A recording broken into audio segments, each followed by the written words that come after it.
go. The interview is going to be hosted by Native Wabe Johnson, and he's part of our Let's Talk Music series. So everybody give a big hand to Wayne Jobson and Stewart Copeland.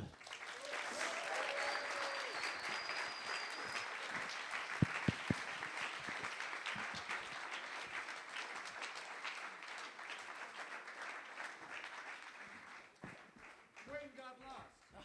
You beat him here. All right. Good evening. I just want to introduce Wayne. And this is Stewart. Did anyone here see the movie Whiplash? Yes. Okay, who wants to be the first one up here for a whipping? Just kidding. Don't let anyone outside this room know that actually isn't the price we have to pay for our skill. And we get the talent for free.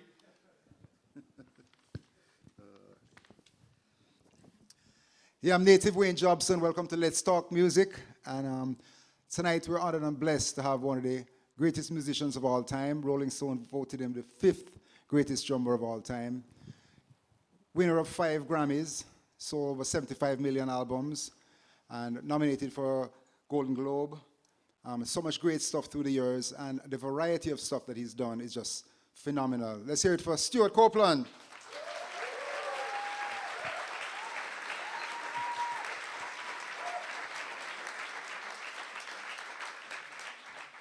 Also, Rock and Roll Hall of Fame member. So, I mean, it doesn't get any better than that. And the work, I mean, the kind of variety of stuff he's done is everything rock, pop, reggae, opera, ballet, classical, jazz, concerto. Stuff for jazz? Not so much the jazz. I was raised to be a jazz musician, okay, so that's kind of lowered down the list. But concerto, classical, all of that stuff, film scoring, directing, world music, all of that's there, right? All that. Fantastic, man. Yeah, so Stewart grew up in the Middle East, Egypt and Lebanon. And so tell us about growing up there. Your father was in the CIA, and so in those early days, you were just listening to mostly Middle Eastern music, eh? Yes, I was what you call a diplo brat. And my daddy was running the CIA in the Middle East. And during that period, was just after the war. It was during the Cold War. And my father's work is today much maligned because of the meddling of Uncle Sam in the politics of that region. But there was kind of a vacuum there. It was the empires had dissolved, and all these kind of newish countries who are now recently independent, they had all that oil. And my daddy's job was to keep the oil flowing to us rather than the Soviets in the north. And that doesn't seem like such an issue now, but that was very important work back then. And, you know, young Iranians and Syrians and Egyptians may not be that happy with the work of my father, but they did establish a system that lasted 20 years after his death. The dictators that my dad put in there held the place stable for 50 years. And the Shah didn't work out eventually, and Saddam Hussein was a client of the CIA back in the day, and he worked out kind of wrongly. But my father's work was keeping the oil flowing to us rather than them, in which he was very successful. And while he was doing that, I was getting an hour a week of the Voice of America, playing rock music or pop music. And the British Foreign Service had a radio station as well. And so that's 2 hours a week of pop music. The rest was all Arabic music. That's wild, man. And then you didn't actually come to America till you were 18, right? Well, no, I was born in Virginia. I'm a for real American. But I left when I was 2 months old to Cairo, and from Cairo to Lebanon, and from Lebanon to England. And I didn't really get back here until I was 18. And my whole life during all those places, particularly in England, I'm American, goddammit. And my accent was kind of a fake accent that came from movies and from my dad, who was from Alabama. And in English boarding school, it's not easy to hold on to your American accent. And I probably sounded more English than I cared to admit. But this accent that you hear today is learned. But I'm real American.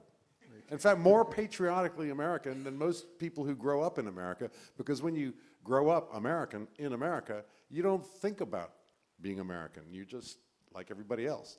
But when you're the American, and also, particularly in the third world, when you're an American, you're very aware of the identity of the nation that you represent and that which represents you. And so I'm actually more conscious and feel much more the identity of America on my slim shoulders than most people who don't even have to think about it. Wow. And then you went to university in San Francisco, University of Berkeley. Did you study any music? No, at that point I did not get into the music school at Berkeley. And at the time I regretted that bitterly. I went instead to study communications and public policy. And everybody else in that interdepartmental major was headed for a career in either politics or advertising. And it's all about, that subject is all about how the media work, how the television stations decide what to program, how news editors control what happens in the world that we can perceive through the papers, and how the social consciousness is directed is very useful information when you're trying to start a rock band. And if I had gone to the School of Music at University of California at Berkeley, got to be clear about that, I would probably be the timpanist in the Calgary Symphony right now. Yeah, man. And then you ended up going to England and playing with the experimental band Curve there. How did that happen? Well, in my last year of college at Berkeley, I got a phone call about a band in London, actually a guy who was forming a band. And so I split. I got over there, played with a guy, we got on like a house on fire, and we formed a band. And the band was called Stark Naked and the Car Thieves, which was actually taken a name that my brother Ian came up with for his band of his GI buddies in Vietnam. Back in the bunker, they would drop acid and make music of some kind, and they called themselves Stark Naked and the Car Thieves, which is a pretty cool name. But then, this person I'd gone to join up with, his name was Darrell Way, and he had a band that had been long since dissolved called Curved Air, and they had had hits when I was 17 working in a record store. But they had suddenly they got a tax bill, so they reformed to do a reunion tour, and I got on as the tour manager, because a very important part of the education, and for you students here, remember this, that roadieing and tour managing and other things that aren't playing in the band are very educational. And I roadied for Wishbone Ash and Renaissance and all these other lame English bands, and I tour managed Joan Armour Trading, and I got myself the gig tour managing Curved Air. And then at the end of that tour, the drummer Florian Pilkington Mixa, whose family was rich, went back to his life, and I got in there. And so I was kind of like the last rat to jump aboard the sinking ship of Curved Air. Then came the punk revolution of 1977. Right, and for those of you who don't know, Stewart was not only the drummer in the Police, but he actually formed the band in the beginning. It was his idea. And tell us about how you formed it and why did you decide to do reggae? Well, it was all worked out on paper. We didn't decide to do it reggae. That was the Clash's idea, and we nicked it. Ironically, the song that they did, the Clash, which was their attempt at reggae, white reggae, was a song called Police and Thieves. And we came along, and thank you very much. Great idea. But how that happened was that in the punk clubs, they didn't have any punk version of chill. And so you're in the punk club, and it's great, and the energy, you got to have some kind of chill, and there is no chill. You slow punk music down, and it's just lame, you know. So we, a guy, was it Don Letts, a DJ in London, he started playing dub, this really hostile, messed up, out of tune, de-mixed reggae music, where it was just hostile, and it had the requisite features of hostility, unlistenability for some, very alienated, very closed, very mysterious, but it was chill. You could chill out to it in between, you know, Evil Edna's Horror Toilet and you know, Gay Bikers on Acid. You could chill out to dub. And so the white punk bands, Clash first among them, thought, that can't be so hard. And so I had a head start because I'd already, when I was in Berkeley, I was on the radio station, KALX. We had 10 watts. We could broadcast at least a mile. My first radio gig.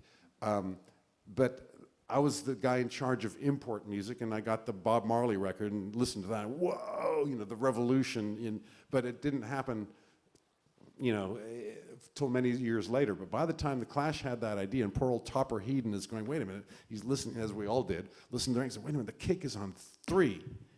And the kick is on 3, and the snare is on 3. Together, not da, it's da, da, da, you know, which is, you have to kind of unlearn everything. It's the first kind of music since the invention of the drum set that plays it all backwards, that is completely revolutionary, that has no backbeat. And the significance of the backbeat is that it exists in every form of popular music since the advent of the drum set.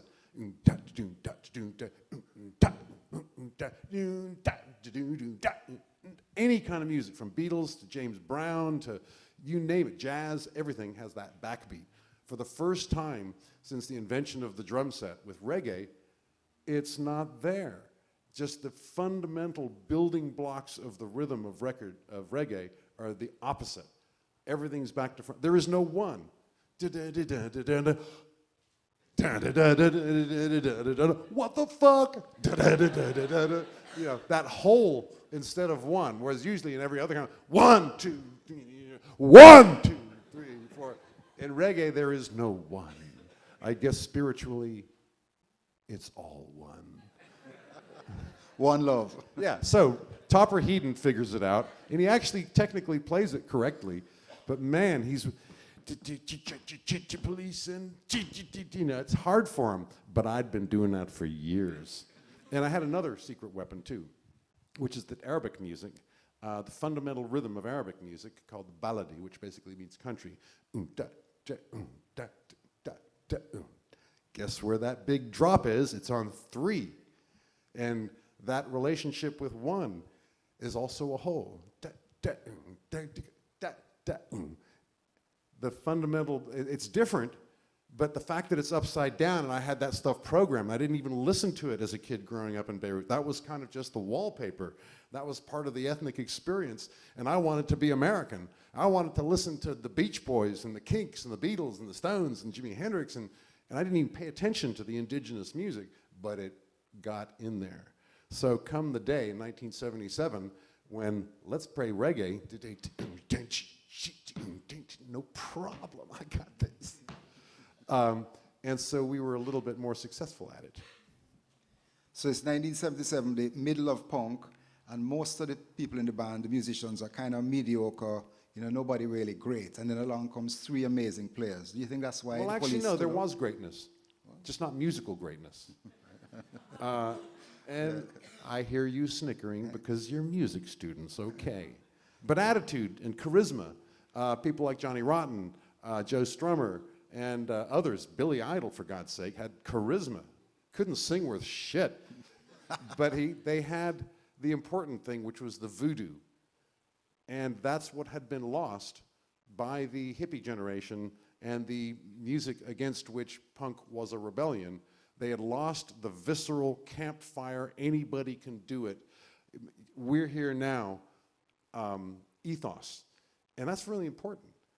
I'm a very blessed person because I benefit hugely from the separation, from specialization, the fact that we're here in a special university to study so that we play and they listen and pay us so that we can not get a job. And that specialization is actually not what music, in my theory, was evolved for. Music has several functions, mostly social cohesion, also sexual selection. It's a mating dance. But the social cohesion part, where it's around the campfire, everybody plays, everybody sings. This reminds me of my travels up the Congo River hanging with the pygmies. And all those little people, these beautiful people, you say, Where's the river? Way! As one. They're not individuals. The whole group of them is one thing. And when they sing, these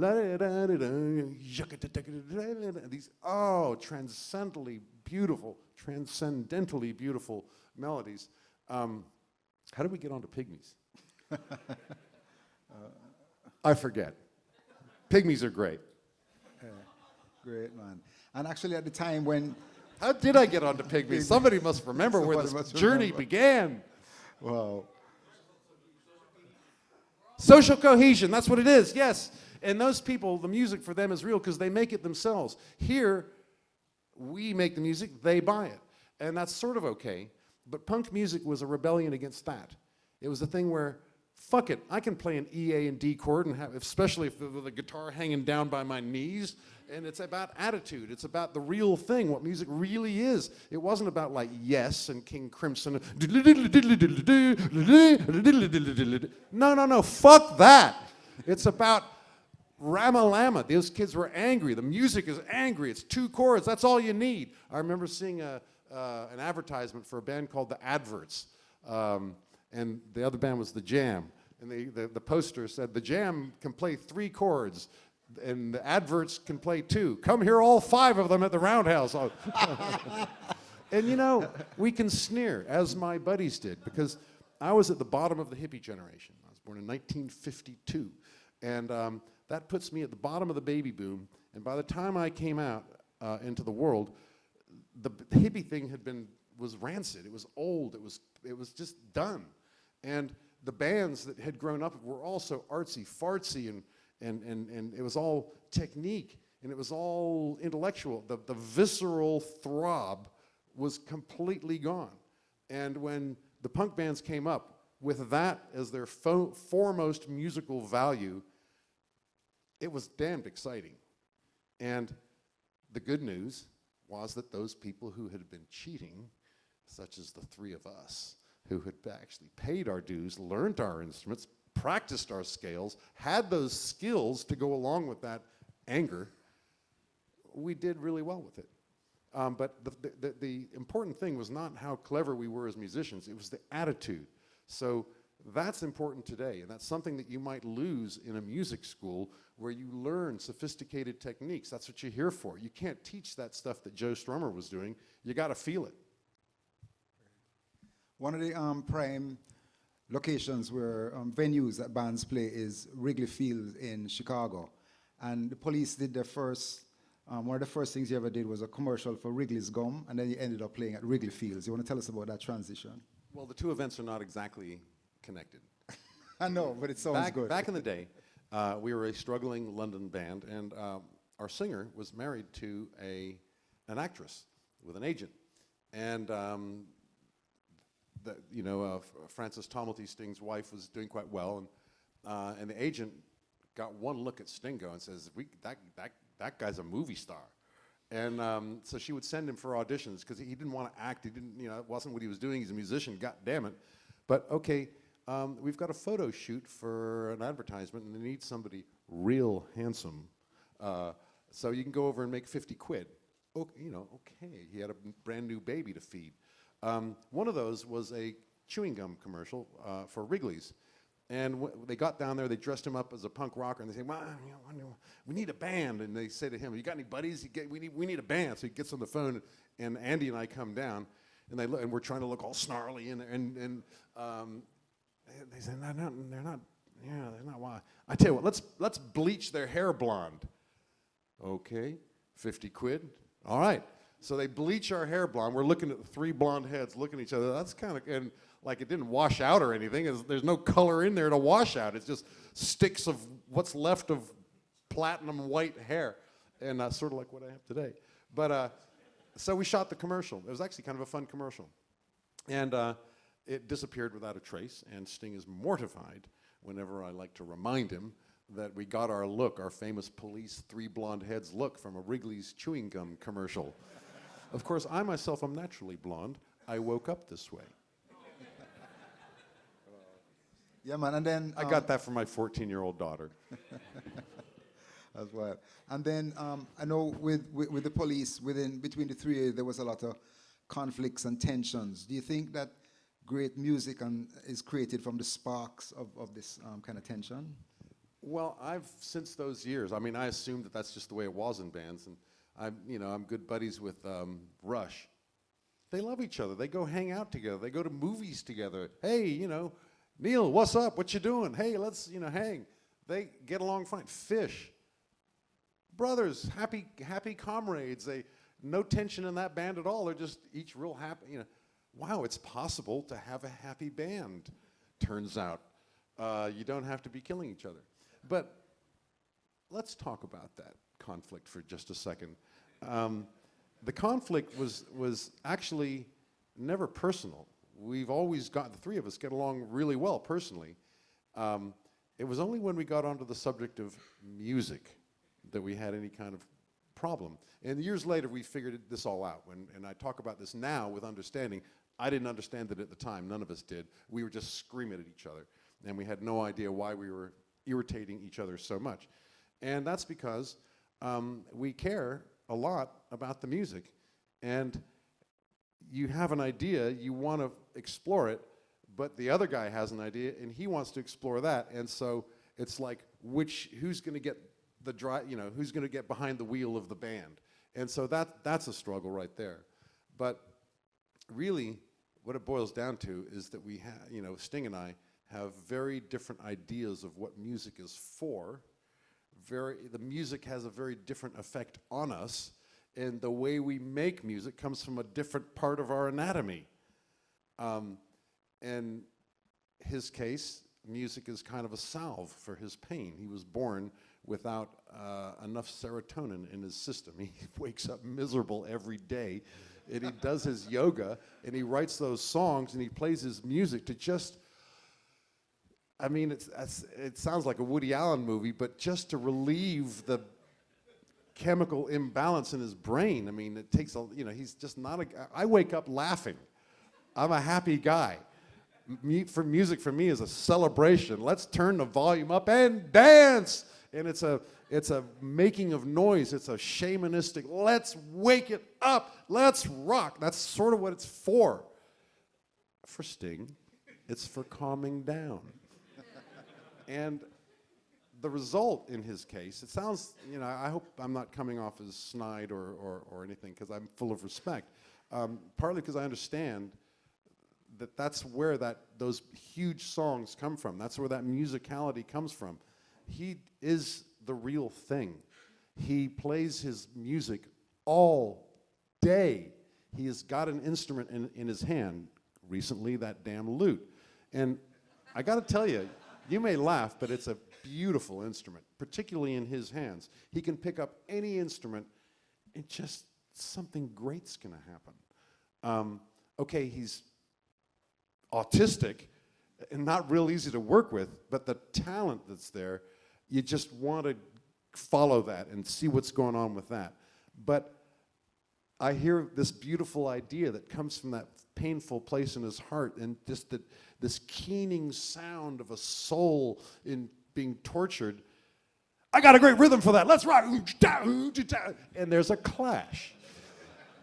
And at the time when we were young, and it actually was a benefit to us because I woke up his songs and he added gravitas to my banging and clattering, and there was kind of a synergy there.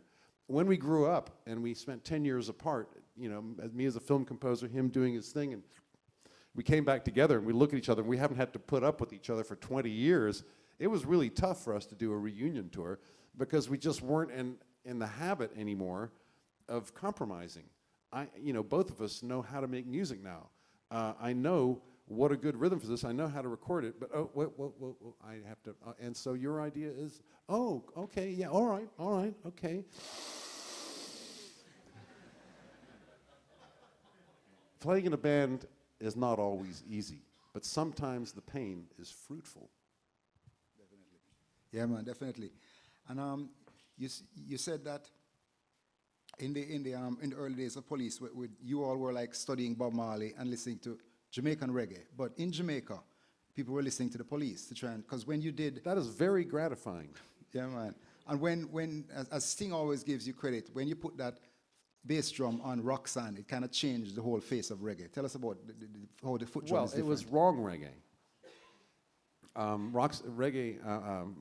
Roxanne is actually not strictly speaking how you do reggae. That's kind of something else. But this is, for any drummers out there, if you want to get on the front of Drum World magazine, here's a really easy trick for you. I've been telling everybody, but nobody's actually picked it up yet. It's still available. Move your shit one beat to the left.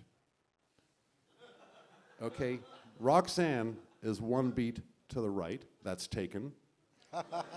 One beat to the left is still available. Still available. Yeah, man. Great. And you were saying you went from the very strict discipline of the police and the pop songs that everything was exactly on. And then when you formed Oysterhead with Les Claypool from Primus and Trey Anastasia from Fish. And then you told me that story when you went on tour and about this Actually, set no, list. there's another story before we get to there, where, which was important for the police, which was that we were playing according to very strict rules of punk. The song shall be 2.5 minutes long. They shall be about death and destruction. There shall be no more than 2 or 3 chords. They shall be all above 140 BPM. And so we stuck to that because we were in this new scene. We had to turn our collars up and pretend to be, 5 years younger than we actually were. And then we got a call from Germany. It was actually Andy's last session that he had said goodbye to. When we met Andy, he was a triple scale golden guitarist in London. Long story. But he had one remaining gig with this German guy. We get out to Germany, and he wanted us to improvise. And he had a laser show, and the whole concept, just play something, just play. And that was the first time we actually heard each other. And he had all kind. He had a jazz saxophone. He had a ballet dancer. He had the laser show. He had punk band, and he had jazz singer, who was this girl out of Boston. Jazz attitude, one shoulder down, Snare, out of tune, and likes it that way. And she's all attitude, you fucking punk band. I'm jazz. Jazz. And one day, at sound check, she wanders off back to go do some jazz. And we're up there doing our sound check, and Sting walks over the microphone. And the sound that came out of his voice as we had this groove going, the crew turn around, the laser guy is like the laser stuck in just this mesmerizing sound of that high-pitched voice soaring in tune was just a beautiful, and Andy and I are going, fuck. The guy we saw him as a bass player who could sing a bit. I never heard him sing that. We had, a landlord fall out. I got a da-da-da-da-da-da-da-da-da. I can't, I'm not even going to try and imitate. You all know what that sounds like, the cat yawning thing. Just beautiful. And the improvising that we were required and paid to do, long distance away from the cognoscenti of London, who would have banished us for playing such music. We actually discovered each other in Eberhard Schöner's stern employ. Okay, now Oysterhead. Amazing. Oysterhead. Yeah, man, going from the strict discipline of the police to the free form of Trey's music. So, years go by, I become a film composer. And I'm earning a really good living as a film composer. My drums in the drum room there become a convenient place to hang wires. And they're a pain in the neck, and I got much better samples than the shit I can record anyway. And I haven't got time to be recording a drum track. I'm a crap session player. I got no memory, I don't take instructions, and I only do 1 or 2 takes max. But I'm cheap. So doing a film score, I haven't got time for that. I just either call somebody or program it. The old joke, how many bass players does it take to screw in a light bulb? Anyone? None. Keyboard player's got it with his left hand. We can get into all those. I've got a lot of those. We can get into those later. Okay, just one more. Bass player, drummer locks his keys in the car. Takes him 2 hours to get the bass player out. Where were we this time? Oysterhead, yes. And so time goes by, and I don't play my drums. And Les Claypool of Primus calls me up and says, hey, look, you want to produce a track? So I came up and I met him and got friendly, and he's now one of my best friends, one of the best people on the planet. And a few months later, he calls me and says, dude, we got this thing over in New Orleans called the Jazz Fest, and they're putting on this show, and you got to play drums. I said, wow, that's very kind of you. He says, Stewart, it's your civic duty. Okay, all right. So I dusted off, and actually we went up to Trey's place, his barn in Vermont, and I met this funny little guy with a red beard, and I never heard of him, but man, he could play guitar, and we just jam out all day. And they're telling me this thing, you don't need material, you just make it up as you go along. Okay. So anyway, so we go down, and we do the show in New Orleans. And going on stage, we did have kind of bits of lyric, and we had names for these different splodges of 15 minutes of this, called Rubberneck Lines, and 15 minutes of that, we'd call it something else, pseudo-suicide, whatever the hell that means. And so set list, and they look at me witheringly, ha, Stewart, set lists are for wimps. And we get the nod, 9 o'clock showtime, and we get the nod, and I go up, and the three of us, yeah, come on, all right, yeah, we're gonna rock tonight. We get to the side of the stage, and I'm there waiting for the big, and ladies and gentlemen, tonight we bring you, none of that. I'm there at the side waiting for that, and the two of them, they just keep walking right out onto the stage. What? They just walk right out on the stage, and plug in, and I guess that's how they do it these days. The whole look is to not look like you're somebody special. Like, in my day, you put on your stage clothes. Fish, they don't get changed until after the show when they're all sweaty. And so there's a whole different ethos there. But we get out there, and it's just jam. And it's great. I walk in, ha, we kick in, and it's blazing. Okay, that takes us through 10 minutes. And then we come to that dreaded point where, okay, that riff's run its course. I'm getting a little bored with that now. Okay, anybody got something? No. And it's sort of like losing energy, and I'm going, oh, Jesus, this is absolutely mortifying. I mean, this is dead in the water. I'm used to, where's our big, chorus going, every little thing she does is, we got nothing. Dead in the water. But I look at the front rows, and I see that for them, this is the real thing.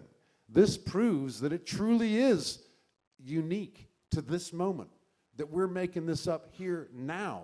This has never happened before, will never happen again, and that's what they've come for. That's what the jam band thing is all about. And they forgive us our floundering. That, in a way, is proof that it's the real thing. And that's a breakthrough. And so I guess there's no punchline to that story other than Oysterhead is one of the most fun bands ever in the history of music. Boy, did we have fun doing that. Yeah, man. And I guess Oysterhead is a little bit closer to jazz. And I know you've done some jazz. You hate that word, but you've done some jazz with Stanley. No, I actually do enjoy jazz. Don't tell anyone. But even more than I enjoy listening to jazz, I enjoy ragging on it. No, there's no way to wake up a dinner party quite like, well, my feeling is that the problem with jazz musicians is they all suck. Instantly, everyone's, arms are out, chests are out, I was once hanging with Rage Against the Machine, They, before they got mad, they were Police fans. There's that bandwidth of rock bands, Rage Against the Machine, Tool, Foo Fighters, Primus, who are now in their 40s, who were 16 back in that sweet spot. And so I'm hanging with the Rage guys come to our show, and we're in Australia, and we're all in the dressing room having a great time and getting along famously. And then Brad, that little fucker, Brad, the drummer, Brad Wilkes, he says, so Stewart, I read somewhere that you hate jazz. And Tim and Tom and what? You're joking? No, come on, you're joking. Yeah, you're joking, right? No. The problem with jazz musicians is they all suck. Oh God! And they're renting their beer, they're pulling their beards. Pretty soon they're raging at me personally. And it's like, oh no, Stewart, we got to get him some Coltrane. We got to get him some Miles. I'm going, Coltrane, Miles. I forget which is which. Fuck. And it's, I actually kind of like jazz. some of it, like every form of music except for blues and reggae, 90% of it is crap. Blues, only 10% of it is crap. Almost all blues feels good. And reggae, I can listen to any fucking reggae. It doesn't matter. As long as it's got that beat, it's just fine. It can go on forever. Jazz can be really annoying. But I did discover, because actually I can say all this now, I was raised to be a jazz musician, but I actually now am a jazz musician. And my proof of this, my credential, my diploma, as it were, if you will, is that I have performed with Stanley Clarke at the Ronnie Scott's Club in London. That's it. It's official. I am a jazz musician. And I can say what the fuck I want. But I discovered something on that tour, playing the jazz festivals of Europe with Stanley Clarke. First of all, jazz is much more fun to play than it is to listen to. And the best jazz of all is one's own jazz. But another discovery was that the jazz audience are the most blessed people on the world. They are there. Like the jam band audience, they don't want to hear the big chorus come crashing in that you know the words and, oh, I remember, Roxanne, oh, it's not that. It's they are there to hear your chops. And you got chops, and chops are fun to play. And after a career of discipline and restraining those chops to play with taste in support of the song, or whatever the front line is. The drummer is there, it's a supporting instrument, and I spend your night supporting, and there's actually a lot of rewarding music that you can play as a support musician on the stage. But those jazz audience, no, they want every chop you've got now and more. And so you just play everything, and they love it. And it's an audience that just drinks that stuff up, which otherwise would be called indulgent. And the jam band thing, moments that otherwise would be called lame, these are sort of proof of the reality of what it is that they're there for. And so the jazz audience is a beautiful thing. I would never diss people for loving jazz. If they love jazz, I love them. It's the jazz players I have a problem with. Many of whom, in fact, I haven't met one in years. But when I was young, I did get that attitude from the jazz guys sneering at the rock guys. Fuck you! We get laid! We get paid! You get nothing! Which makes them even more mad and makes them sneer even more convincingly, which wrinkles us, skinny English musicians even more. So this conflict between jazz, and by the way, since those days of me copying that attitude, I've never met a jazz musician since who I don't get along with really well. And occasionally they'll go, yeah, I know what you say about jazz. But, somebody like Stanley Clarke, he's 7 feet tall. He's over it. He can take it. Yeah, man, and Stanley Clarke has said that you're one of his favorite drummers in the world because of the positive Well, he's one of vibe. my favorite bass players and favorite people as well. Funny thing, my best friends are mostly bass players. Wow. That's amazing, man. Not many guitarist buddies. Guitarists are all autistic. I think when I first heard the word Asperger's, that's when I said, that's it, guitarists. And the theory is that to get that good on guitar has a much higher threshold than getting that good on drums. You get to there on drums and you're in the band. That's cool. As long as you've got a truck or somewhere for the band to rehearse, you're in the band. Actually, that's the bass player. If the bass player's dad hasn't got a garage to rehearse in or a truck, get a bass player whose father does, But the guitarist dude, he noodles, and it takes a certain autism to spend that amount of time doing that interminably, and it is very engrossing. And while you're learning how to do that, you're not learning how to live life. And since it looks great for the girls of a certain type, you get one of them to take care of life, and this is all you got to do. Lobby call at what time? I don't know. That's why you're always waiting for the guitarist or his girlfriend. What do you call a guitarist who breaks up with his girlfriend? You know this one. Homeless!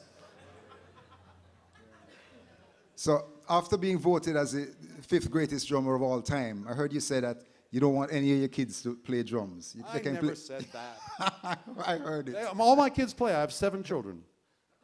And I've lost count of the grandchildren because I count the spouses as well.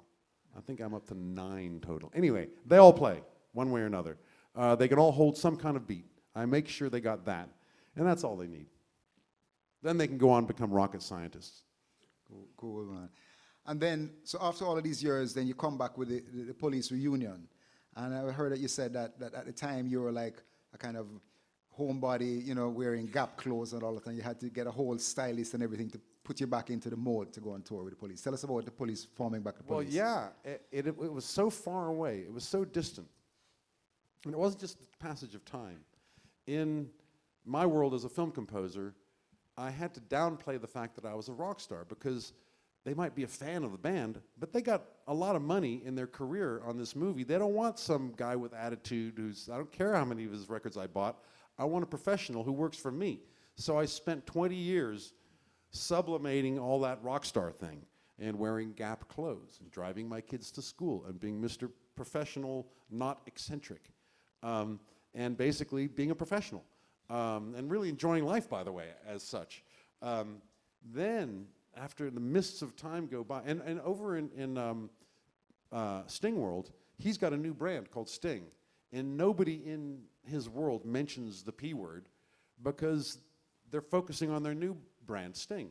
And it's, you know, no harm, no foul, no bad feeling, just like that word, the police, vanished. The record company, they got their new artist who doesn't want that word spoken, so releases were kind of on suffering, you know, just the whole thing was just kind of put aside, and we all forgot about it. Until somebody had the bright idea of doing a reunion tour. Okay, wow. Most of my kids had never seen it. In fact, none of them had. They were born after it was all, Jordan was born and Patrick were born, but they were babies during that period. And so suddenly, you know, we had these secret meetings, and I had to like cancel my plans. And that thing of when you meet people at a party, you know, the other film companies, hey, how you doing? What you working on? Well, I'm over at Disney, and I got a series coming on, and you're bragging about your shit. And so what are you doing, Stewart? And I know what I cannot say. I'm working on my solo album. Oh, God. Geez, we got to get you an agent, man. You know, working on your solo album means you're dead in the water. Means you're not working. You know, I'm working on my own stuff, man. Oh, God. Oh, you just came out and admitted. You know, for a film composer, that is death. And so for a while there, we've had the meetings. We're going to do the tour. We're going to meet in 3 months, and we're going to start rehearsing. Meanwhile, so, you know, how you doing, Stewart? Fine. What are you doing? People who know me know that I don't do nothing. And so it's pretty tough to keep a secret. But the other part is when push comes to shove, we arrive in Vancouver for our first time we're meeting, and everybody's looking at us, and Rolling Stone are sending out a photographer, and everybody's looking at me going, what can we do here? And they sent in the stylists, and my wife loved it, and they got me in skinny pants. I'm still wearing them. And they gussy me up, and I'm 55 years old at the time or something like that, and they get me in, you know, all these fancy clothes, and wow, and suddenly I had to remember what it's like to be the product, because when you're in a band, and you are personally the product. You know, you're selling the music, but it's your face, it's you with your name and your face and your personality. You are the beans in the can. When you're a professional film composer, you're not. You're a hired gun. You have a great world of music and rapport with the director, and you work at music, but you're not yourself any part of the promotion campaign. So here am I back after all these decades, and I am the product. You know, 20 minutes ago, I was a suburban dad. Now I'm in a rock band. And the sensation was quite startling. It was so distant that it felt as if Led Zeppelin had called me up and said, hey, you want to be in a household name band and tour the world and play stadiums? And the only difference between Led Zeppelin calling me up and the Police calling me up is, in the Police, I actually am the guy. Fuck, I remember that actually. Yeah, I'm actually not just sitting. I remember this is actually my band. And so that was pretty cool. And that was kind of upside that kind of we all got a buzz from at the start. And after this long absence, and it was all kind of tentative until the first day the tickets went on sale. Well, actually, no, we played the Grammys. That was, I get all choked up thinking about it. We just played one song, Roxanne. And Sting goes to Mike and says, "Ladies and gentlemen, we're the Police, and we're back."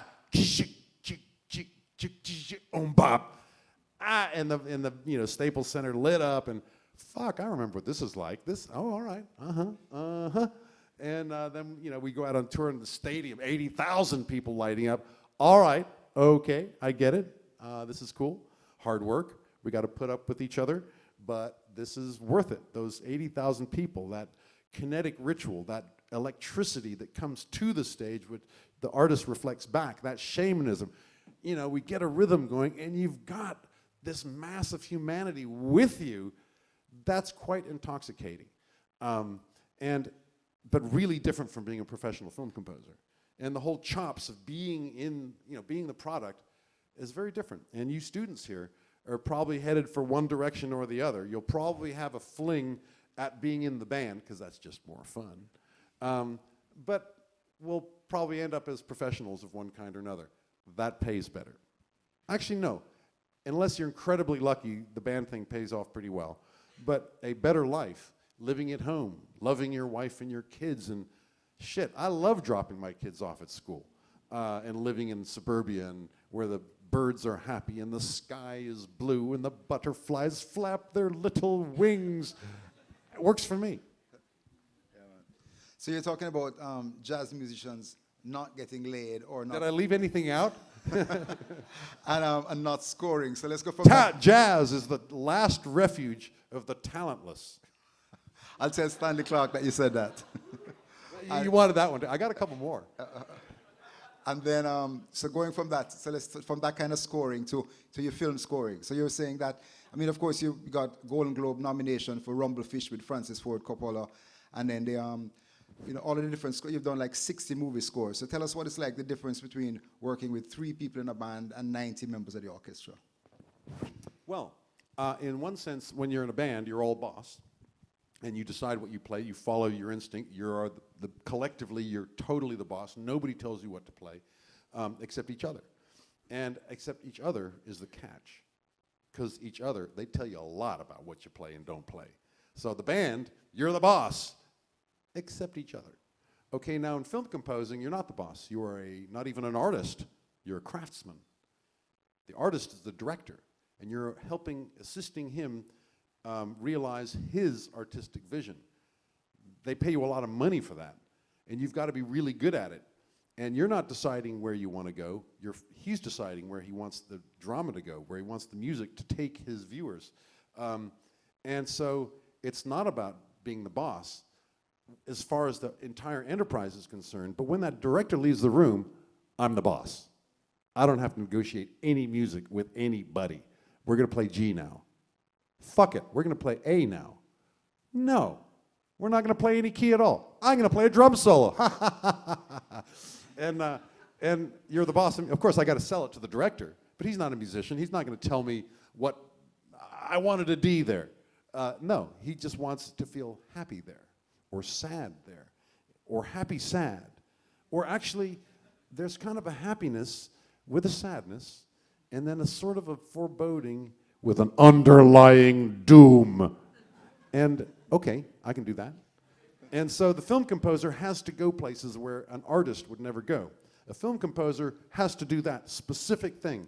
Okay, in this movie, they bought the rights to a whole bunch of Rodgers and Hammerstein songs, and we're going to play these songs, we want you to use those themes really in a dark, twisted way for the score. Okay, you gotta pay me to listen to Rodgers and Hammerstein. But guess what? You got your nose rubbed in it. Those guys really knew what they were doing. Their construction of their songs is masterful. It doesn't work for me emotionally, but mechanically, how they build their material, and I wouldn't have gone there as an artist. I would have said, fuck that. I got my, whatever I'm doing. I'm seeking my own vision. But I had to go and study Rodgers and Hammerstein because I was being paid to do so. my first film for Francis Coppola called Rumblefish. And they didn't understand how I worked. I mean, they said, when's your recording date? And I said, well, I'm recording now. I'm in the studio recording. Well, what's the date? Isn't it, the whole month of February is the date.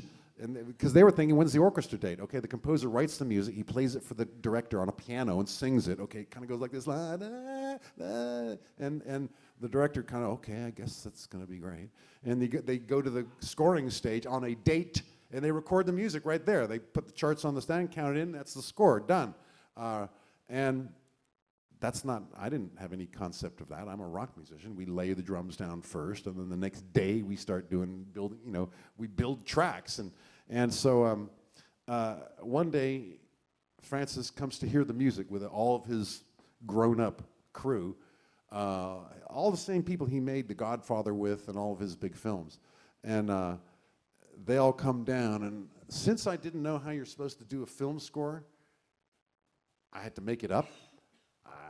He said he wanted happy here, and we talked at great length, high concept with Mr. Coppola, Uncle Francis, about here, I want to feel when Diane Lane looks over at Matt Dillon, I just need to, and we talked about the feeling that he needed, and I'd think, okay, this score, no, that's too happy. No, she's not going to kill her. And so I kind of figured out something by hook or by crook with a little bit of rhythm here. And when the old cats came in, they'd only ever heard, traditional orchestral film music. They expected me to be on a piano singing la la la. But I'm playing them these drum loops and these rhythm loops with a little, one piano stab here. And I didn't know how you're supposed to do it, so I was doing it the only way I could. And the old guys go, wow, this is incredible. And they're all going, what? Geez, this is incredible. But Francis says, I need strings. It's too dry, harsh. It's really interesting. I get it, but I need to feel. And there's just nothing that makes you feel like strings. I need strings. Stewart, can you get me some strings? And I'm going, well, no, Francis, that'll, because immediately I thought, he's going to hire somebody to, really, there's a and Francis turns to Doug Claypool, tells Stewart I want strings. It was my first job, so I needed that little cold shower. Okay, yeah, I got that. Okay, strings, sure, I can write strings, fine, I got that. I tell my kids, if anybody ever asks the question, any French horn, anyone here? Yes, yep. The answer is yes, particularly for you composers. Can anyone compose? Yes, you can, and you must if you are young and a student and trying to break in. You only have one answer, yes. Nothing is too dumb for you. Nothing is out of your bailiwick. Nothing is not your thing. No, if you're young and you want music, yes is the only answer to any proposal put before you. And in that instance there, when Mr. Coppola wants strings, yes. And so I called somebody. And somebody came over and I showed him my kind of chords. And I couldn't actually play the music that I wrote. I could either play the right chords with no rhythm, or I could play the rhythm and any old note. Couldn't do both at the same time. But with using a recording studio as an instrument to record, okay, roll tape, blah, blah, blah, blah, blah, blah, blah. Okay, coming to the chorus. Okay, stop. Okay, drop me out. Okay, dropping in the next part. Okay. Drop me in. And, dropping in. And nowadays, it sounds arcane. Nowadays, you just play anything and then cut it up in Pro Tools. This was on 2-inch tape back in those days. And so the strings come in. I got the guy who listened to my chords, and he made a chart and said, we hired some strings. How many strings do you want? I don't know, strings. How many strings is strings? 8 guys, 90 guys, I don't know, strings. Francis wants strings. Give me some strings. And so the strings guys come. And like with any musician coming into the room, and my experience at that point was, hey, great to meet you, brother musicians, great. So this first track here, I want to just kind of get the ball rolling here, and I'm just going to play this groove, and it's like it's in E, and then I'll wave. When I wave, it goes to A, and just kind of play some kind of like that, and yeah, just hey, we're free here. This is rock and roll, not like your classical stuff you poor people have to play. This is free. And so I get that, and then, okay, roll tape, and I'm there with them, and this is the E bit, and they're not playing. Okay, no, just kind of play something cool. I mean, the stuff on the just kind of play around that, use that as kind of a guide, and they're, Stewart, do you want us to play the chart or whatever the fuck you're talking about? And I realized, okay, well, I'll play the chart. And so they count it down, they play it, and they play exactly what's on the page. That's it, one take, no conversation. Really? So you put it on the page, they read it, and there's no debate. There's no persuasion. There's no inspiration. There's no me having to go in there and put an arm around them and get them going. Maybe in those days you'd have to get them high, perhaps, you know. None of that. You just put it on the page, and they play it, and real quick too. I mean, we were done, and I had like 3 hours booked, and they were done in like a couple of takes. Really? And so thus began a lifelong obsession with the page. I am a visceral player as a drummer. I am a terrible session. I play from my heart. I don't remember anything. I just go ape crazy, and folks seem to like it. I certainly like it. But the composer dude is somewhere else, where you do your homework. Rock band is all about thinking on your feet. Orchestral composer, it's about doing your homework and putting it on the page. Not just the notes that you wrote, but the Italian, the hairpins, the expressions, the articulation, the breathing, the dots, the accents, all those ways of how, not just what to play, but how to play it. That has been a lifelong, I've been at that for 30, 40 years now, and I'm still learning. It's deeply engrossing and very rewarding when you hear the 90 guys. I played with the Chicago Symphony, about a month ago.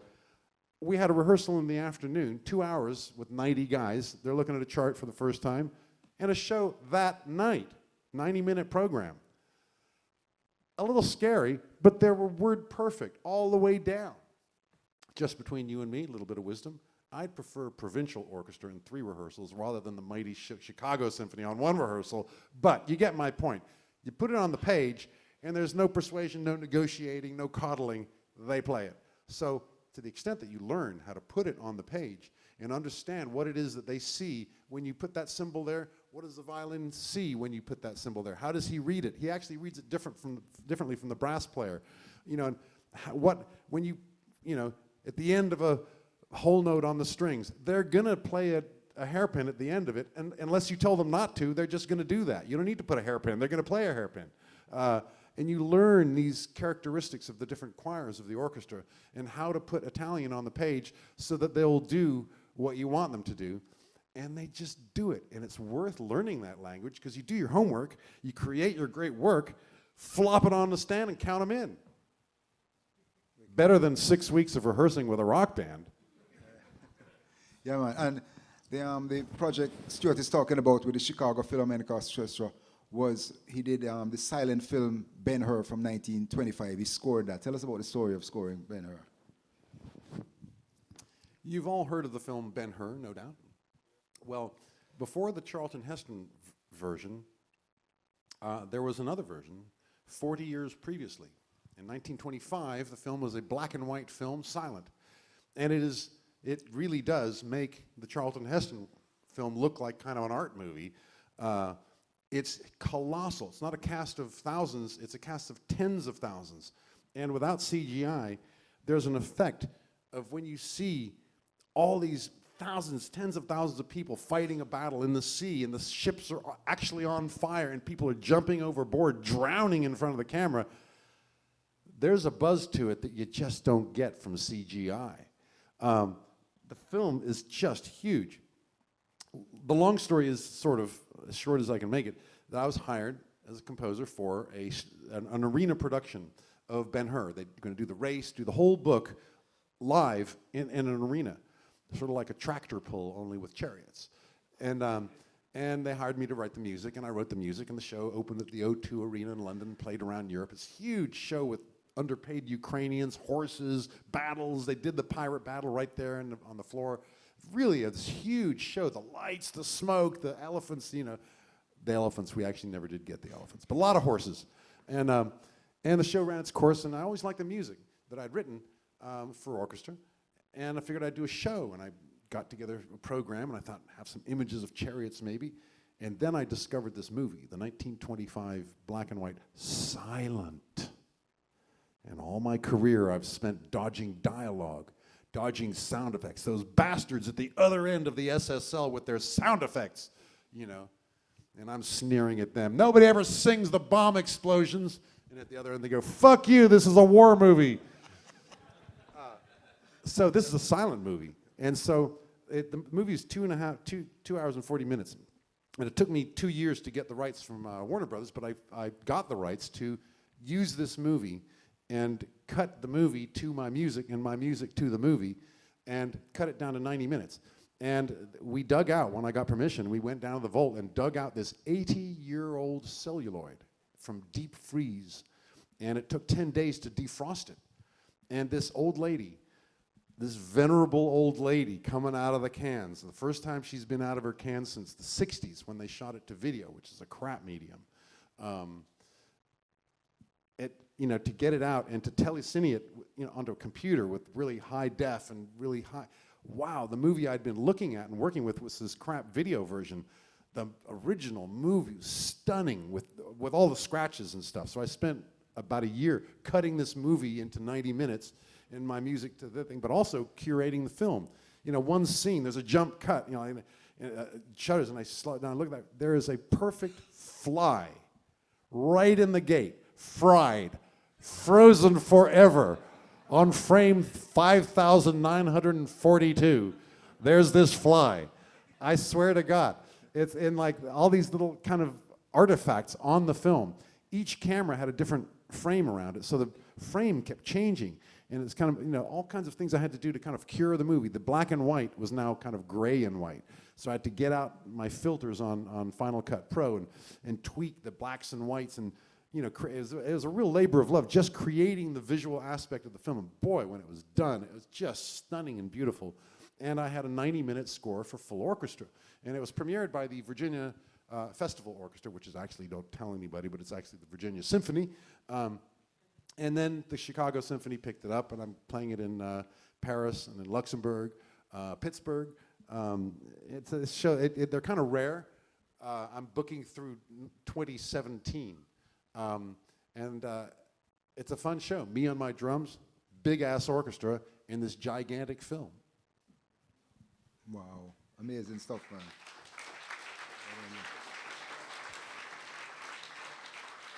And then, as a live drummer, have you ever got into programming? I mean, how do you listen to programming versus live drums?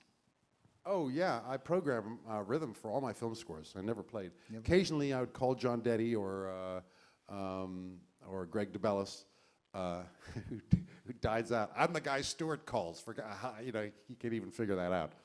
Why do I call him? Because as a film composer, I've got time to be messing with that. I got to coddle the director. I got other fish to fry. And so mostly I program the drums. And it's very effective because this is a strange aberration, strangely non-intuitive, that in fact, even though we are visceral beings and we worship at the altar of visceral music that comes from the heart, actually machines play music really well. And not only do they play it really well, but people love to dance to machines. And the dancing part is where it gets really visceral. You know, when you have a beat playing that is a strong enough beat, men and women of good breeding, of good social manners, will thrust their pudenda at each other in unmistakably suggestive postures that are inspired by the music. If the music wasn't playing, you'd get fucking arrested for doing that in public.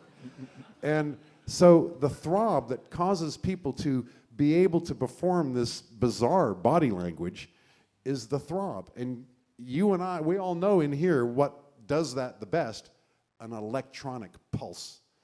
And isn't that weird that such a fundamental animal piece of the puzzle of music, you know, the harmony, the melody, all this esoteric bullshit, these accretions, dentists, guitarists, the fundamental work that we drummers do, the beat, can be done on a machine. That's really weird.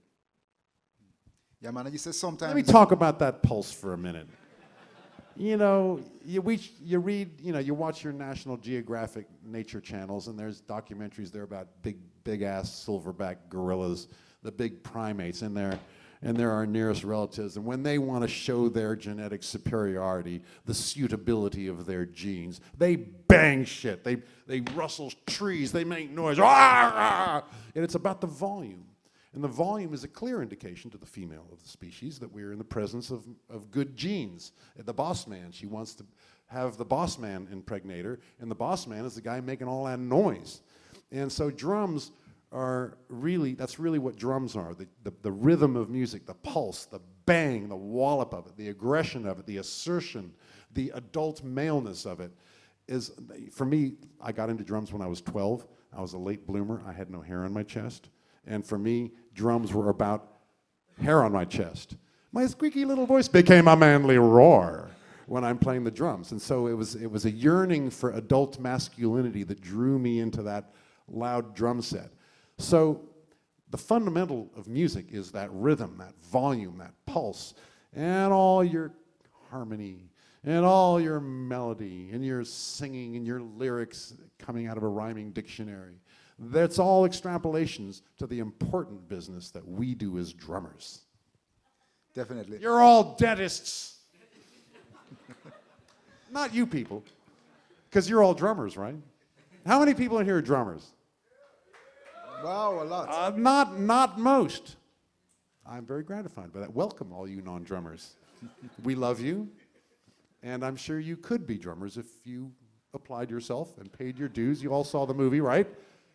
Actually, about that movie, it's true. Don't let anyone know that that movie isn't real, okay? Let all the people out there believe that we pay such a high price for our skills.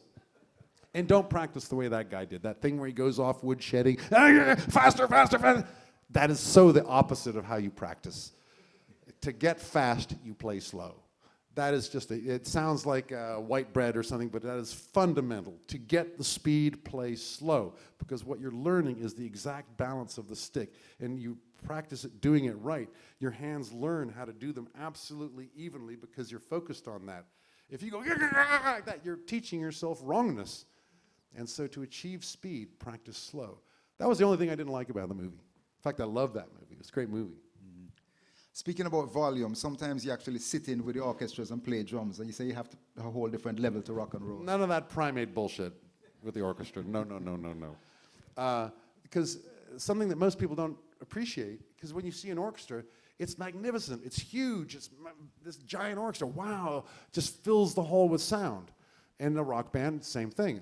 Okay, you're holding your ears for a lot of it, but you imagine they're kind of the same? No, they're not. With the big orchestra, you put one Fender Champ in there, and that will eat the orchestra alive. The relative volume of an orchestra and an amplifier or a snare drum, those piccolos haven't got a chance. No way. And so the first time getting out, you know, I think my first gig with an orchestra was with the Seattle Symphony. And I got out to play, and a little nervous, you know, all these guys, professionals, you know, real friendly, actually, when you get talking to them. I love orchestra players. Orcs, I call them. And they're all real friendly. But I go, okay, 2, 3, ba-doom-doom, ba-doom-doom, oh, God! You know, and they're all, stop, stop, stop. And the conductor's saying, Stewart, you'll have to play a little more quietly. And okay, no, oh, geez. And you know, the French horn players, they're calling the contractor, you know, like we need, you know, hearing insurance, you know. Horn players, worse than guitarists. Because they get nothing. You know, you're driving down the road and there's a raccoon on this side and there's a horn player on that side. Which way do you swerve? Hit the horn player. The raccoon might have a gig. Where were we? Doesn't matter. Yeah, man, and you were saying that Oh, yes, volume. So you have to play really quietly. But the cool part about playing quietly is that all your rudiments come to the fore. The stuff you learn and you do your rudiments, you can't hear that a drag, a rough. That's never going to read in a rock band. Nobody will ever hear them. You've got to do single stroke rolls, and that's all that really cuts through in a band. But when you go down in volume, all that other vocabulary becomes actually relevant. And the drums, wow, they sound much better. You know, when you kill them, they thin out, hit them more softly, and they ring. And so the upside is that it sounds more beautiful. I don't have to change my T-shirt 3 times in a rehearsal. I don't have to wear gloves and armor plating anymore. So that's why I'm pretty much doing the orchestra thing now. Wicked. Yeah, man. And you said that the web, the internet has kind of changed everything because now anybody can make a record and you're not subservient to the man anymore. But don't you think that because everybody can make a record now, the standard is a lot lower? Yes, the standards are a lot lower, but that's okay. It's campfire music. Doesn't have to be great. Doesn't have to be somebody who went to this school. You have to have heart. You have to have something to say. And that's, you know, somebody like Moby wouldn't have had a career without the technology. There's a guy who has something to say, has music in his heart, but he never learned to, as far as I know, really play anything that well. And so the lowering of the threshold, the technology enabling any jackass to make music is a good thing because everybody gets a chance to do it, and the talent pool is wider.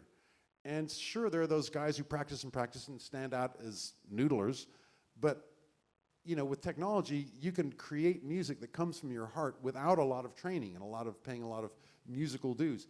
That's good. I like that. I like the result of that. Those guys in Black Eyed Peas, whether or not you're a fan of their music, they're utterly revolutionary. You have to give that up because they don't have a backbeat. They don't have E, A, and D chords. I don't think they use a guitar that is discernibly a guitar. And so the technology has lowered the bar so that people who wouldn't have been able to play it before because they had to physically play it, and before that they had to write it down, that's a good thing that the bar is lowered because everybody gets a chance to participate. The bad news is that you got to compete with all those other idiots. And how do you stand out? Well, the good news, once again, is that in the old days, you needed to go to the man to make a record. You had to get, you know, recording studios were expensive. You had to go to the man. Nowadays, you don't have to. You can make it in your living room. You can make it in your garage. And so you can make whatever you want. And so you're free. So it's easier to make it. But how do you stand out? The only thing that'll make you stand out now is not the man, not the record deal you got, not that you were selected by the radio station. If it's good, if just somehow your thing goes viral, if people like it, you can go straight to the top. And it's do it yourself. That has to be a good thing. It's bad that there's so much of it out there, but actually that isn't bad. Guys like me, good thing I'm retired, you know, and I don't have to deal with all you guys competing out there trying to eat my lunch. Yeah, man. And then talking about musical apps, the whole world band app, you've been working with that. That's kind of helped to break down the barrier between fans and the actual musicians. Eh? Well, that's kind of an oblique thing because I was just doing a favor for a friend. He has an app where he gets his buddies, you know, Edge, me, whoever, to lay down a track of one thing, drums, you know, 3 minutes. Then you go get the apps for free, and you got there I am playing drums. And you overdub your guitar on it. And then you put it there, and then some other guy sees that and says, hey, I got a vocal for that. And they puts his vocal. Some other says, well, wait a minute, I got a vocal. They get rid of that vocal. They put their own. So it's kind of crowdsourcing music. You can take these seed tracks that my buddy collected and add your own stuff to them, make your own track. And you know, with my drums, and you can overdub other stuff. And I've got nothing to do with it. My friend did it. I did a track. Funny story about self-promotion. Very important for all of you. Is that you know, his publicist got a story, the LA Times doing a story on his thing. Great score. Well, the only person the LA Times can talk to here in Los Angeles was Stewart. So they called me up to do a story. Next thing I know, I'm front page of the business section above the fold, and everybody thinks I'm the mogul of apps now. Wow, you're really getting into those apps. Yeah, App King. You know, that's like... And like everybody saw that story and thinks I'm like the guy who designed this thing, that I give a rat's ass about it, or that I have anything to do with it at all. And it's a funny thing is that I'm now the app king. Any questions about apps, any problems, you got an app, I'll take it to the guys. Yeah, I don't know jack about apps. Oh, wow, cool, man. And at his house, Stewart has an amazing studio called the Sacred Grove, and he's had a lot of people record there, like Ben Harper and Primus, and he actually spent an entire night at the Sacred Grove with Snoop Dogg and came out alive. Was there any contact highs there? Not sober. Tell us what it was like working on Snoop Dogg's album. I got a call from his folks. Could I do some tracks? And these tracks come over, and they're like these reggae tracks, and they were really beautiful. And I did some stuff, and but like I say, I'm a crap session player, but I'm real cheap. I do barter system. Okay, Snoop, come. I'll give you a day. You give me a day. In fact, you don't even have to give me a day. Give me an evening. Come on over to my place, to the Sacred Grove. Now, the Sacred Grove is my studio, which for many years was designed for scoring films. And then when I didn't have to score films anymore, I look around behind me. I've got my computer here, and behind me I got my drums, I got my amps, I got my toys. And actually, I'm a glorified roadie, basically. I started out as a roadie, and I'm still a roadie. I love climbing around my studio, plugging shit in and getting the wires. And so I've got my studio is a big train set. The drums are mic'd up. The mics never move. I got through their preamps, got E-code, beautiful. Got the amp, big Marshall, 1978 Marshall amp. I got the timpani, the percussion, everything's mic'd up. Every square foot of the Sacred Grove is close mic'd, line checked, ready to record. So I have my template session, I open it up, hit record, and every square foot of the room is in record. Anybody picks up a guitar, anybody does anything, it's going to tape.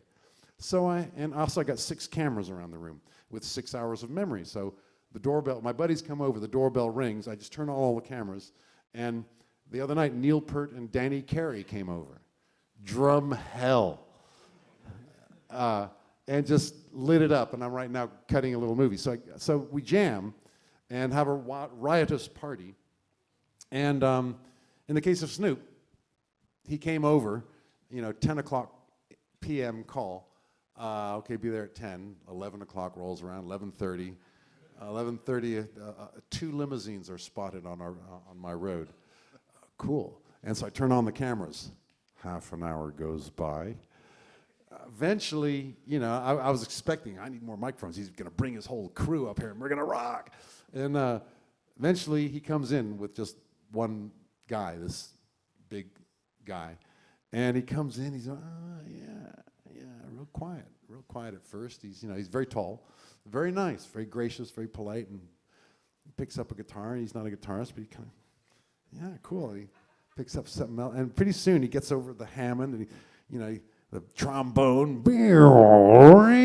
cool. And then he gets on the drums, and he can't play, but he's got anything he picks up, sort of like the Sting thing, something cool happens. And I'm saying, there's a microphone, and I'm trying to get him over to where the microphone is. In fact, I've got microphones strategically around the room. There's one on the Hammond, there's one over by the Marshall, eventually, he finally gets to a microphone, starts getting on it, and now he can do this, and he gets on the mic, and it starts coming. And I got a really great session. Halfway through the session, he says, I went down to Jamaica. I'm Rastafari now. And I hadn't heard that. What? Right, you're Rastafari? You don't say. And I thought I was getting a scoop. I got cameras rolling, and we're playing this reggae track, and the bass player was from Cameroon. My friend Armand Sabal Leko, and we just made these tracks. And he went home and forgot all about it, I guess. Actually, I did see him. I saw him when his movie came out. I saw him there. But he's a natural musician. He's never learned how to play anything, but he's got it. It comes out of him. There's a reason why he's real popular. Yeah, man. And any additional advice to any of the up-and-coming musicians? I've still got one of his blunts, which I put in a jar and kept it as a memento. I haven't got a lot of mementos, but I kept one of his blunts. Snoop Blunt, man. Yeah, man. So that's such amazing stuff. But any more advice to the up-and-coming musicians? Well, for drummers, I already gave you one. Practice slow to get fast. For composers, just do it. People ask about writer's block all the time. And the cure to it is to just have a work environment, a work habit. Every day you sit down in front of your computer or your instrument, whatever it is, and you just write something. It may not be your finest hour. Never judge yourself. Never say, I'm trying, no, that's no good. No, that's no good. No, that's no good. No, that's what you did. Work with that. Just work. Just turn your computer on, pick up your instrument, whatever it is, just do it. It doesn't have to be your finest hour. Just do it. And that's where you pick up momentum. My deepest and most important music that I have in my cookie jar that I go back to when I want something really good is the music that I made when I was in the deepest hurry, when I had, when I was doing Equalizer, when I was doing Spyro, when I was doing Dead Like Me, episodic TV. Show comes in Tuesday, you deliver by Friday. And you get into it, I just sit, there's a scene, it's a happy scene, okay, happy music, okay. Okay, it's sad, okay, it's sad. And actually you get a role, it may not be my finest hour, but since I've got this role going, it's okay, and I can come back to it later. And so for composers, one really important thing to do is to have a work habit. Just sit down and write something, and don't judge it, just write it. Just put it down. You can come back and fix it later. And for large-scale things like a film score, same thing applies. Just start at the beginning, and you get frustrated with it. Never mind, move on to the next bit. Just touch everything lightly. You don't have to commit. Just touch it all lightly. From the beginning, just put something there. Okay, there. It's just a rhythm. Then you go back to the front and you fill it in. This second scene here. When I was here, I actually came up with a pretty good riff. We can put this here. Okay, now we're rocking here. This thing I found there. Okay, now which leads me into. But you're still working really fast, and and it sort of fleshes out, and then you go back to the start and you go around, and don't hang yourself up. Just do it. And so for composers, the big advice is just do it. Just create and put it on paper, even if it's not any good. Don't judge it, just do it. Yeah, man. I want to open up. Any questions? I must have said everything. Sue's got a question. We'll have time for a few questions. Somebody here? Here. Okay, we'll go here first. Hello, Stewart. Great to have you here tonight. I wonder if you could tell us a bit about October 23rd, 1978, and also, didn't you have a band at one time called Animal Nightlife? Wait a minute, October 3rd? October 23rd. October 23rd, you Yes. say? Yes. 1978. Yes. Okay, let me see if I can work on that. That would have been, police would have been in business. We would have been still starving. And end of 8, it all started to happen rather suddenly. By October 28th, we were probably arriving in America, maybe? Okay, I give up. What was I doing on October 28th, 1978? I believe you were performing to an audience of 3 at the Last Chance Saloon in Poughkeepsie, New York. That's And you what were I've read. one of those 3 people? No. I was. By the way, of the 3 people who were there that night, I've met all 400 of them. Yeah, I've heard that many people have come to you over the years saying they were there, but I understand there were 3 people in the audience, and 2 of them were disc jockeys, and That's they right. added the police. And it was to also their- there was a blizzard, which was why there was nobody in the joint, and it was the Super Bowl night. And Oh, wow. so double whammy. The only people there were professionals, and they came down to the show and fuck it, let's watch the Super Bowl. So we all watched the Super Bowl together, the 3 audience and the 3 guys in the band and the crew of 1. And we watched the Super Bowl, forget what the deal was, but after that, okay, cool, now, why don't we play the show? And we played the show for the 3 guys who were disc jockeys. They went back to their stage and said, the Beatles have come. It's, the new world has been born. The heavens have burst asunder. The police have arrived. And most importantly, it turns out that punk doesn't suck. And that's what I was doing on October 28th, 1978. Well, it's an incredible rags to riches story because 5 years later, you guys sold out Shea Stadium in about 5 hours. And didn't you also have a band called Animal Nightlife at one point? Close. Animal Logic. The band was a band that Stanley and I put together on paper. In fact, my best bands, including the Police and Animal Logic, and my next thing, Parco, which is kind of fine arts, classic, artsy-fartsy, have all been designed on paper in a weird kind of way. Animal Logic was a great band. We figured, let's get a smart woman, not a babe, not a rock chick, but a woman, because it was a discovery that us Neanderthal males were discovering at the time, that powerful women with brains and a life experience and something to say about life other than how I broke their heart is kind of interesting. We have this enormous asset amongst us, which is half of the population. Give them an education, they could be damned useful. And Deborah Holland was kind of the beginning of the tip of artistically where a woman who isn't a babe, a woman who's a person, a woman with something to say, never mind what she looks like. She has, you know, it's not about packaging the female form with a little pretty little voice. And we thought that was damned clever. And around about that time, a whole bunch of other smart women came out. And so there are other people doing, but it was a really interesting band for that reason. Unfortunately, at that very moment, Stanley and I, individually and separately with different agents, suddenly got hot as film composers, and we just didn't have time to go out on the road or be in a band. And it was one unique case where the record company was willing, but the band dropped the ball. So any other obscure stuff? There's a hand raised right here. Okay, Stewart, I just want to say it's great to meet you. And Rob, we're not meeting because I can't even see you. You're well, meeting me. It's but great to see you. Oh, there you are. Yeah, It's okay. great to see you. All right. And thanks for coming here. Rock Goes to College, first of all, is a big inspiration for me to play drums. And the best snare drum you ever played, I'd like to know what's the best snare drum you've ever used. And secondly, I can answer that. And secondly, I play a lot. I'm playing in a lot of cover bands, and as I get older, I'm 45 right now. You poor old bastard. I'm playing more, and I've got a son as old as you. I wish I was your son, by the way.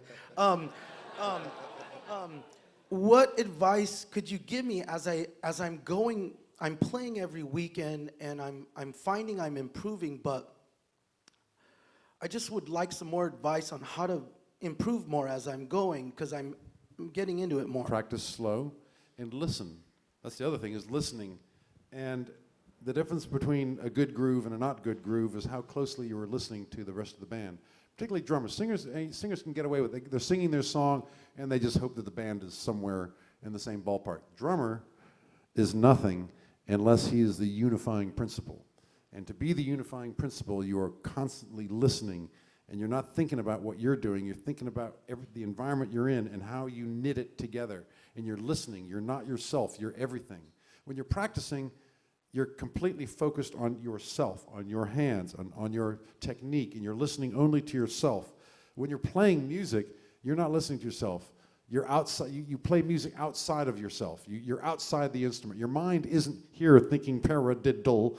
You're thinking the music, the big picture. I'm hearing the other rhythmic elements are coming at me. It's the big picture. The last thing you're thinking about is your snare drum or what you're doing. No, you're completely immersed in everything else. And the snare drum? Yes. There was one snare drum that I used on all the records and all the tours. And I got kind of superstitious about it. I'd break a head, they pull in the spare, it's just not the same. And so that one snare, my roadie, Jeff Seitz, we both got real nervous about it. Finally, Tama, and we couldn't find that same drum anywhere. Years later, I discovered that it was hoops from one brand and a shell from another brand. But Tama, they analyzed the drum, the metallurgists, how much copper, the circumference of the rim, everything. And after 4 or 5 prototypes, they actually produced a snare drum that they can now mass produce, which is exactly that snare drum. The drum is at the Sacred Grove on my drum set there, never moves. But I've got 10 other ones that I'm just as happy to play. They're all identical. And it's the Stewart Copeland signature snare. But unlike other signature snares, like the Lars Ulrich signature snare, which with triple action, and hand-tooled machine heads for $5,000, my signature snare costs about $25-50 more than a regular one. It's actually a working instrument that studios, you check into a studio, they got a Black Beauty Ludwig, and they probably got one of mine, because it's a very distinctive, bright, crisp drum that a lot of people call for that high-pitched sound. For the fat back, they pull out the Black Beauty. It's a hit drum. Hi, Mr. Copeland. So I don't know if you have any interest in this, but would you possibly have any interest in doing any workshops in the future for drums? For my sins, I occasionally do workshops. usually in service of some other mission. University of Texas at Austin subsidized this new band that I'm doing, which is kind of classical. The violinist is from the Met in New York, first chair violin. You know, they're all classical musicians, and half the material is my material, and the other half is Stravinsky, Prokofiev, Ravel, and so on, and we murder them. The point is utterly lost to me where we began on that. Oh, I was asking about the workshops. the workshops, and pursuant to that, the fine arts halls, the PACs, the performing arts centers, which are so great to play. You play in a rock band, you have to start off at the whiskey. Crap dressing rooms. The performing arts centers have beautiful dressing rooms with showers, and it's very dignified, and it's a wonderful world and a great way to make music. And so, connected with that, often I have to do workshops. And I actually kind of enjoy them. As you can imagine, I sort of don't mind talking. Because But actually, I'm getting a little sore now. One more question. Right here in the front. Oh, thanks for coming. That story you're telling when Sting suddenly went up and sang, where was that in your guys' That was progression? that was in Germany. That would be 1978. Andy had just joined the group. It was Andy's last pro gig from his session days. He couldn't say no to the German guys, and he got us hired as the band. But did that affect how you guys wrote the music after you guys realized? Well, from that each other- point on, we realized that we had much more music in the band than we ever dreamed. And then when we left London, we were starving in London. We were getting nowhere. We were exposed as a fake punk band. We were 5 years too old. We could actually play our instruments. Everybody knew that Andy had played for Neil Sedaka, and you know that I'd played for Curved Air, a long hair band. You know, the London critics spotted us in a heartbeat. We were a bunch of mercenaries, and they knew it. And so, but in America, they had no idea. And the Sex Pistols had come over and bombed. But everyone wanted a new thing. America was ready for a new wave of some kind, but the Sex Pistols didn't pan out. We did.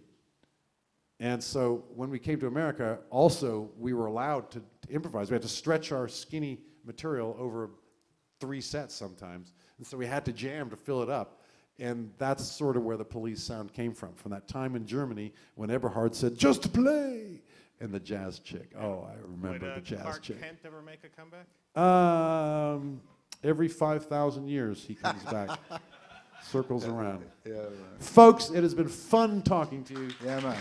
and I hope you've learned something. Stuart, thank you so much for coming. You're awesome. And thanks, buddy. So good. Wayne and I go way back. We played polo together. Polo, exactly. Way back in Jamaica. Thank you very much. So Well, I everybody, sorry, go ahead. Sorry, I just wanted to say that I can't think of any other musician in the world who has had that kind of success and that kind of variety with operas and concertos and every kind of music. So they're going to be giving a $5,000 scholarship in Stewart's name to the student that he picks. Thank you very much, Stuart. So everybody, please keep your seats. We're going to let these guys go. It's been a terrific hour and a half, live, fantastic interview. Wayne, pleasure's ours. Pleasure's, thank you very much. All right, good night, everybody. Thank you for joining us. I hope our audience on our live streaming enjoyed the interview, and stay tuned and watch for more of these events, and please come back and visit us. Thank you.